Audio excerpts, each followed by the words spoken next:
Hello and welcome to the Stockyard Industrial Lead. I'm Eric Miller and happy spring break. I'm not sure if any of you are on vacation right now, but as you know, the railroad never takes a vacation, the railroad never sleeps, so we're operating. And I try to bring you a new operational video, at least every other video, to kind of keep things interesting. And so today we're going to talk about off-spot locations and what they are and how they work on my layout. I think the off-spot is kind of an interesting concept. It's a way to add a little bit more action without really adding another industry and actually without having to add any more track. So I think it's really cool. So I'm going to show you how it looks on the switch list and how the train actually runs it on my layout and how it corresponds to the industries that I have. So come along and join me on this operational video and showing you how to do off spots. So the first thing to know about off spots is that they're essentially set up to alleviate an industry and basically provide a little extra capacity. So the main purpose of an off spot is if you've got too many cars going to an industry and you can only deliver a certain amount of cars, and maybe you can just deliver one car, then the rest go to this off spot that is near the industry so that the next time the local is out there, it can then spot that car at the industry from the off spot. So that's how it works. And I'll show you on my switch list what that means. Now, as you may know, my switch lists are basically set up through JMRI, which I find really easy to do. And JMRI does off spots. So I'll just show you this example of my switch list here, or work order, whatever you want to call it. And so it goes through, the different industries starting from South Omaha Yard, and then I have basically 3 industrial locations, and then ending up back at the yard. Now I have these color coded so that pickups are all in green and then the spots are all in red, also known as, pulling the cars and placing the cars. And what about this blue one? Okay, that's the off spot. So that's what we're going to talk about today. So this one says respot this tank car and it's empty from Tallow off spot to Darling International. So what it's telling you is that there's an empty tank car, didn't fit in the industry last time, so it's going from the off spot finally going to the industry. So that's basically what it means. And so the off spot is set up, how I have it set up in JMRI is that if the track is too full, then it can use this. And it's essentially set up as basically like a yard track. And so it'll use this and the car will go here first and then finally go to the industry. And that's when the load changes and then it comes back to the yard. So it'll still be an empty car. And then when it finally goes to Darling International, then it'll be a loaded car. So like here, this car is loaded with tallow. So that's basically how it works. Now what I'm going to show you, what I think is a little bit more interesting, is how the off spots work here in Bellevue. I don't have any in Bellevue on this switch list right now, so I'm going to make one up for you. This is just boring, 4 cars to pull, 4 cars to place, pretty straightforward, right? So I just kind of made up an off spot, but I wanted to show you basically what it looks like on my switch list and how that works. And so that's what the crews see and that's what they do. So as I said, it's really a way to add a little bit more activity without having to add another industry. And it's, it's something that the real railroad does, which is cool too. But yeah, so what we've got here today, this is our local, the C415, the Railcar America. And we've got some cars here. These 2 are newsprint cars that go to Bellevue Leader. And we've got some empties that have been picked up from Payless Lumberyard. And we got a couple more empties that were picked up from Ready Mix in the back there. So I'm going to say that these 2 newsprint cars need to be delivered to the Bellevue Leader, but the Bellevue Leader is a pretty short spur. It only fits 1 car, and so one of these has to go to the off spot.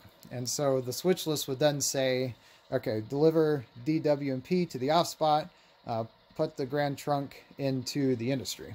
So that's how it's going to work. Now another step that I do to alert my crews and to help them out is show them where the off spot is, which is an important part, right? So on my little diagrams that I have here on the layout, I show them where the spots are, in addition to the car spots. And so right here, this location in Bellevue, zoom in a little bit there.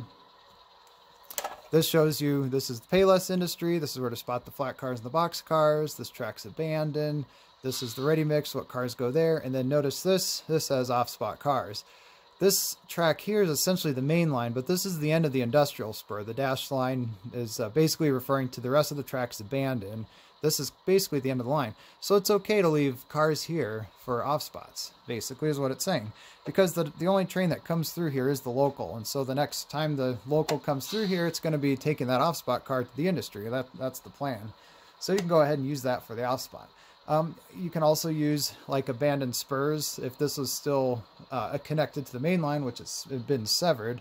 But you could use that as off spots as well. So off spots are pretty cool. You can also use, if you've got a long enough spur for an industry, you could use the beginning part of it as an off spot. Maybe it's not where the customer is able to load and unload the car, but you can still off spot the car there essentially. That's how the Darling track is set up, where you can stage about 4 tank cars at the beginning of the spur before it goes into where the industry actually is.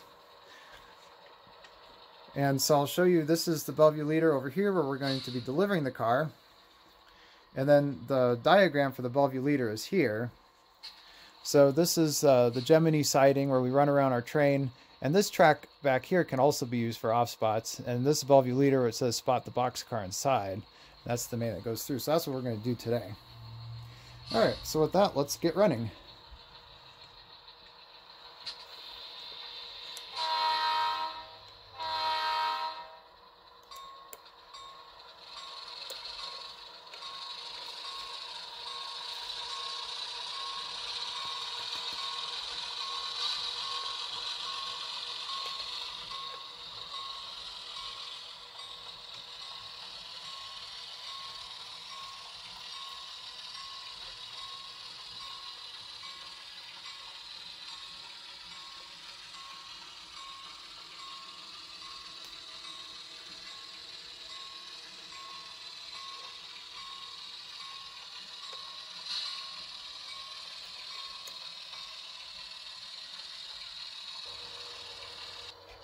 So here we are at the Bellevue leader site, and as usual, I want to show you I'm using the proto throttle here to operate the train, which is very handy, I think, for the local operations. Just wanted to show you a couple features. So we'll be using the forward and reverse, and this is the speed for the train, and then the brake here, and then the horn and bell. So those are the main features that we always use here at the Stockyard Industrial Lead on the proto throttle. And so what we've got to do is we want to deliver this car to the Bellevue leader, and then we're going to place this one in the off spot. So let's go ahead and uncouple this.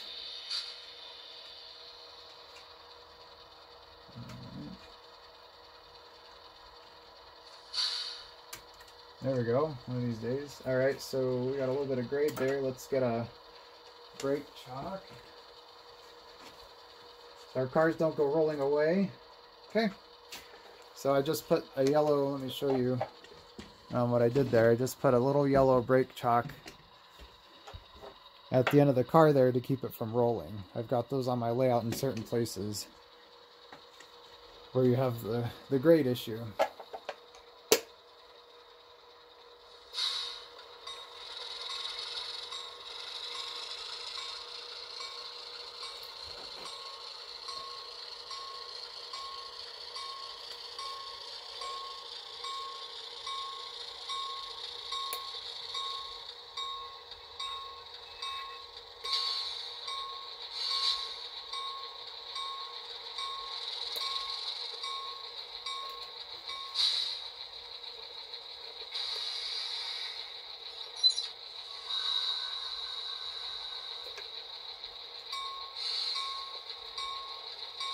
Okay, so what we want to do, obviously, when we're going into an industry is first ask the industry foreman, hey, is it okay to drop off this car? Are you ready for it? Make sure they've got the door open for us.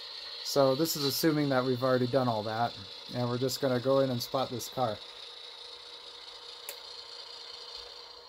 One of the things I like to do before I spot the car in an industry where you can't easily access the car is uncouple it. And I've got it so that the couplers aren't together, but it can still push the car back.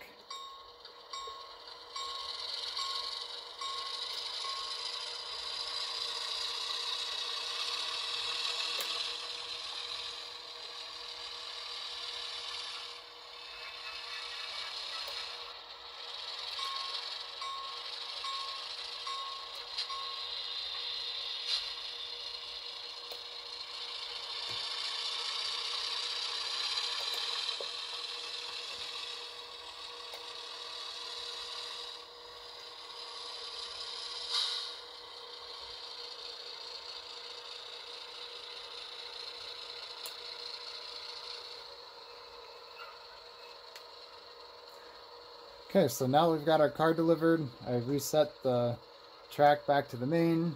We're going to tell the industry foreman that our work here is done. And we're going to go ahead and set this blue flag here so we know not to come into the track or move the car. So now we want to put this into the off spot. So I'll show you how to do that. We're going to reverse.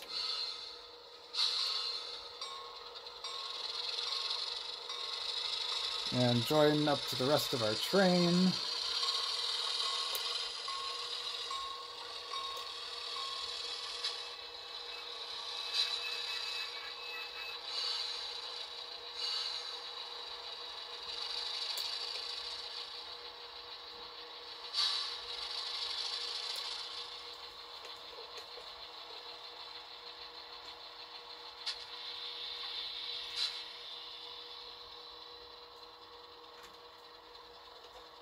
Now we'll remove our brake chalk.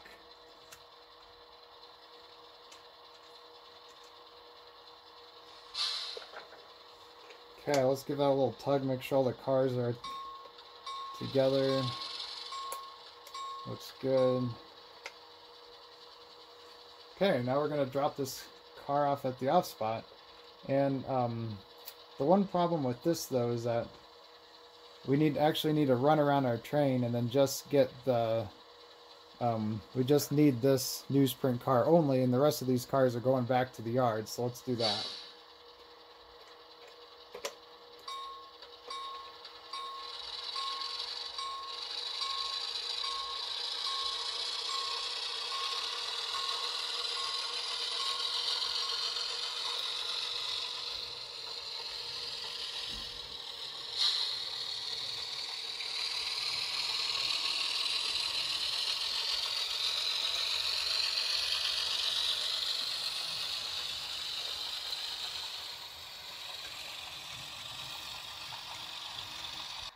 So here we are at the Gemini siding with our train. We're going to go ahead and uncouple the newsprint car there and run it around.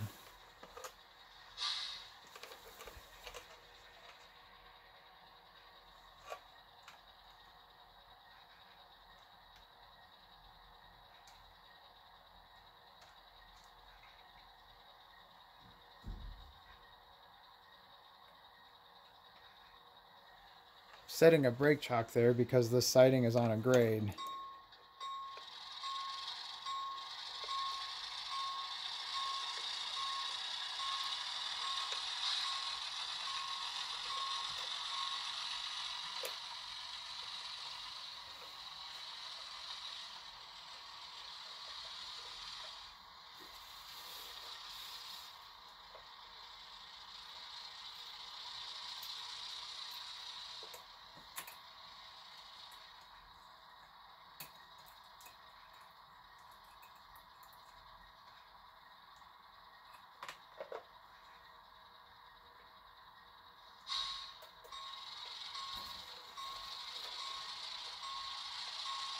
Okay, I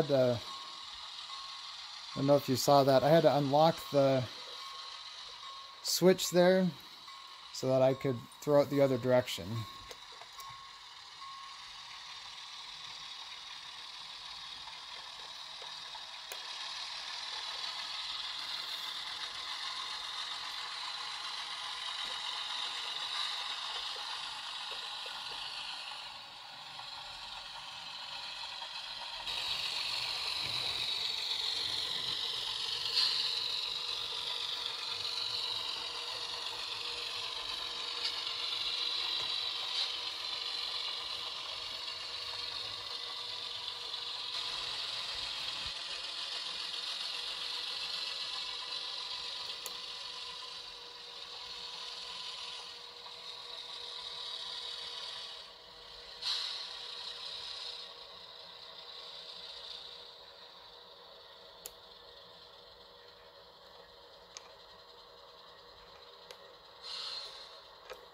Okay, so I'm just going to go ahead and leave our car here. I think this is a good spot. It's before we get to the street crossing, so you don't have to flag the crossing, and it's between a couple of turnouts, so I think this is a good spot for it to be an off-spot car. And now we can head back and get the rest of our train, and then go back to the yard.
All right, mission accomplished.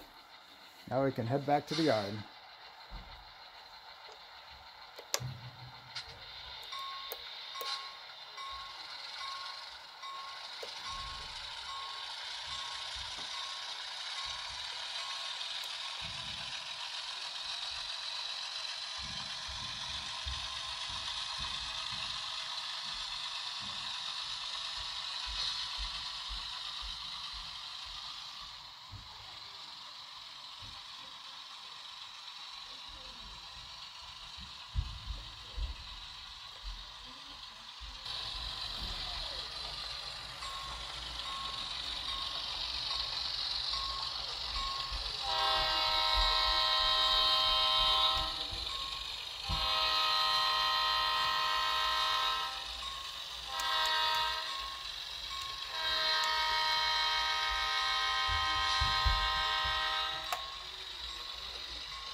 So that's an example of how off spots work on my layout. I hope it was fun to watch. Hope maybe you learned something.